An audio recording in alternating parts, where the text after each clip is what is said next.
here with Dr. Heidi Haavik, who probably needs no introduction to most people in chiropractic. She's kindly taken 10 minutes out of her incredibly busy week to talk to us about a new study that has hit the journals about the cortical drive to upper and lower limb muscles. So, thank you, Heidi, for taking some time out to chat with us. Real pleasure to be here. Thanks to all you spinal research peeps that are supporting us and supporting our ongoing research efforts. We really appreciate you. And likewise. So, why don't you briefly tell us about the study? What did you discover? Were there any surprises? Right, well, this is a study where we were looking at cortical drive. We're able to stimulate the brain non-invasively with a magnetic stimulator, and we keep providing increasing stimulations, and we record the increasing responses in the muscle, and you end up with an S-shaped sigmoidal curve where it gets to a point where no matter how much more you zap the brain, you get no more outputs. And so we get the stimulus response curves before and after either a control session or a chiropractic session. We first looked at the upper limb, so we looked at the thumb muscle in the hand, mainly because it's where I've done some work in the past, not the full curve, so we wanted to re-examine our previous findings and add more depth to it. Yeah. And so we looked at the upper limb, and we also did a spinal cord measure, because when we're stimulating the brain down and the message gets sent down to the thumb, we don't know if there's an increase in excitability at the brain level or at the spinal cord level, because you've got the upper neuron going down to the spinal cord and then the lower motor neuron going out to the muscle. Mm-hmm. So we wanted to do a spinal measure as well as the brain measure. The brain could be both. We didn't see changes in the spinal cord measure, mm-hmm. but we did see an increase at the maximum intensities. We saw an increase in the output to the muscle. So we thought this is exciting. While we were doing this study, we only looked at adjusting subluxations in the neck, mainly because of the setup. We didn't want to move them because of posture. Mm-hmm. But when we then followed this up, we figured let's look at a lower limb muscle as well. And in this case, we had a different setup, and it's easier to ensure that you're over the same site, so we then did full spine adjusting on that session. What was really quite cool with the lower limb studies was that we had a whole entire shift of the curve, so at any intensity, we had a greater response in the muscle after we adjusted our subjects. No changes in the control session, and like I said, with the spinal cord measure for the upper limb, there was no changes as well. And then we decided, okay, it looks like it's happening in the brain level, and if this is the case, there's another measure that we're aware of we can use called a motor-evoked cortical potential. And this MRCP measure is, we know that the beginning part of that is 100% of the time created in the brain. Yeah. It's basically the brain thinking about making a movement before it actually makes the movement. Okay. So we did that measure as well, and again, it's never been looked at with chiropractic, and there was a significant change in the size of this peak in that early component that we know 100% of the time is in the brain. Awesome. So basically, summarizing all of that into easy to understand language, after the chiropractic session, so when we've checked and adjusted someone for subluxations, there's an increased drive from the brain to our muscles. Okay. And more so in the lower limb, although they got full spine adjustments, than the upper limb. Okay. So there's a lot of interesting questions that come out of that one. Yeah, a whole lot of interesting questions. One of these, I guess, is how does this build on previous work that's been done? I recall a study done on H reflex and V waves, other studies that have been looking at how chiropractic changes the structure and function of the brain. This would fit in with that sort of area of investigation, wouldn't it? Exactly. And what's so cool is that it's two completely different methodologies with sort of different areas of expertise, yet they're showing exactly the same thing. Yeah. So in our H reflex and V wave study, it's the same thing. The H reflex is a very good, solid measure of spinal cord reflexes.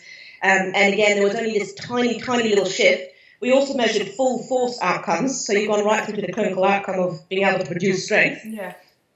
Not just the drive from the brain to the muscle. Yeah. And then in the V wave, there was this massive change in the drive from the brain to the muscle. Yeah. So what we've shown now in two different studies with two different techniques is that, almost sort of beyond a doubt, when we do adjust the spine and if we do improve the strength, this strength increase is actually coming from cortical drive, not likely to be a huge component coming from the spinal cord. Okay. So, and another question, I guess, I know that the term subluxation isn't something that the peer-reviewed journals like letting you get through all too easily, but obviously the Spinal Research Foundation is very interested in the subluxation. So what does this add to what we know about that? And I guess about the afferent and efferent flow of information to and from the brain. I think I'm getting all of this right. Yeah, you are actually. I shouldn't sound surprised, Claire, you're onto it. Well, it's really interesting. We've got to remember that these studies that we're doing are basic science, so we're looking at the mechanisms. So we can actually start to look at some of these theories of what a subluxation is, how it impacts central nervous system function, and how that might impact clinical findings, and whether the subluxation is a disturbance of afferent information into the central nervous system or efferent information. So a lot of the old theories were sort of that the subluxation disturbed the mental impulses expression through to the body. So it was the efferent arm that was affected. And what our research now over 10 years of publications is sort of showing is that we probably disturb a bit of both, and we definitely disturb the afferent end. Okay. So what we think a subluxation definitely represents, it might represent other things as well, but the subluxation definitely represents an aberrant movement pattern of a spinal vertebra, and that the changes in the movement at the spinal level is changing the conversation it's having with the brain. Okay. And that is where the neuroplastic changes are taking place, and therefore the motor control is different, and so when we adjust it and clear it up and get a more accurate communication between the brain and the spinal level, it's like the brain is better able to produce force in arms and legs, which is kind of really interesting. Yeah. And in terms of clinical significance, that's also quite interesting. So how do you see this one impacting practice? Well, keeping in mind, again, it's a basic science study, so we're looking at mechanisms, not at how effective. We're in no way looking at the effectiveness of chiropractic care in taking care of any particular condition. That's not what we do. So how this relates to clinical practice is it changes the story that you tell people. It will change the way you talk about how chiropractic care works, because all this research evidence that we're building up is showing us that when we adjust subluxations, what we're doing is changing the communication between the brain and the body, and the way the brain perceives what's going on in your body and therefore can control, you within your environment and with all the changes that you are experiencing on a daily basis. Yeah. And this actually becomes more important than you might think, because what we also know from neuroscience is what you believe to be your reality, your expectations, what you're told, and if you believe it, influences your own reality. Yeah. So if we keep talking to people that they've got a bone out of place squashing a nerve, it will set up the potential that they will have to be able to heal.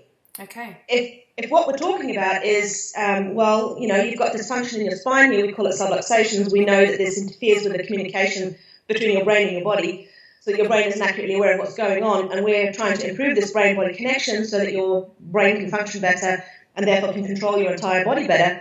That will change the expectations and the reality for that person to heal. Yeah, so in terms of communication, this can be quite profound then. Very profound. Yeah, that's really exciting. Another thing it actually opens up to that's kind of relevant to clinic is it's like the scientists that we're doing this research with, they're coming back to us and saying, well, Heidi, this means we need to look at people that may have lost their muscle function, because we're indicating, what we're seeing in these research studies is that you're able to, when you do what you do as a chiropractor, you make their central nervous system more efficiently able to utilize that information and produce force. So we should look at populations that we've never looked at before. And it's why we went ahead and did the stroke pilot study that we've done in Pakistan, where we're actually looking at the effects of chiropractic care on a stroke population to see how they can then utilize their, affected limb better. And it was unbelievable, the pilot research that we've already got. I mean, just blowing me away. Yeah. That's interesting, because then I suppose this study could impact a full spectrum of people, right from the athletes that are interested in quicker muscle recovery to your stroke patients. Once we get the results, obviously, of what those studies are. But that's interestingly, we have got pilot results already that they're not fully published in a publication, but they're in scientific peer-reviewed scientific conferences in an abstract form. So although it's not the most rigorous peer review, it has been through peer review in several conferences. Yeah. And what's fascinating is, from the X reflex study in our student population, we had about 16% improvements in strength.